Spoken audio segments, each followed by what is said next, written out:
6:37 is the time right now. Every morning on Get Up DC, we're asking where's the money as we work to help you save and navigate this tough economy. Now, we told you earlier this week, the Trump administration says the Department of Education will restart collecting federal student loans in default on May 5th. Now, it ends a pandemic-era pause that began roughly 5 years ago. The Education Department says that borrowers should reach out now if they think their loans are in default. That way, they can begin the process of getting back into repayment and out of default, or potentially face some serious financial consequences. The Education Department will restart collections on federal student loans in default on May 5th, impacting at least 5 million borrowers. The student loan portfolio controlled by the federal government is nearly $1.6 trillion, but fewer than 4 out of 10 borrowers are in repayment. This is unsustainable. The Biden administration resumed repayments on federal student loans in 2023 after a COVID-era pause.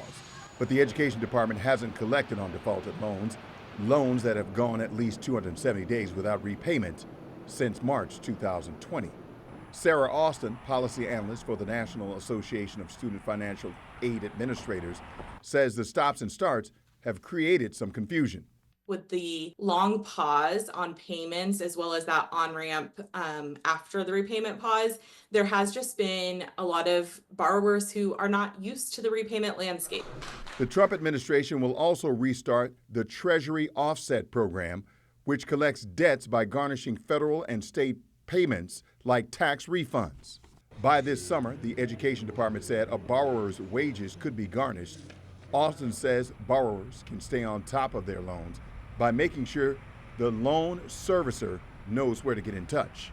Ensure that your contact information is always current and accurate, especially thinking about students who are leaving school. Their address while they're in school may be very different than their address once they graduate or leave school.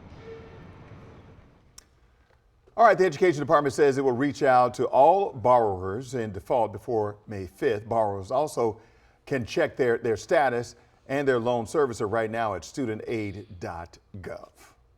And I think it's very interesting what she said about once you leave college and you start moving around, they may send the bill to your original address. So it's a good idea to call and check. I just told you the story about how that happened to you. Back in 1995. Right. I had moved, I think I was in North Carolina, but I went to school at Jackson State. Sure. And they were sending the bill there, and I never knew about it until I tried to get something, and then they said, you might want to look at your credit report. Goodness, and then I saw it on there.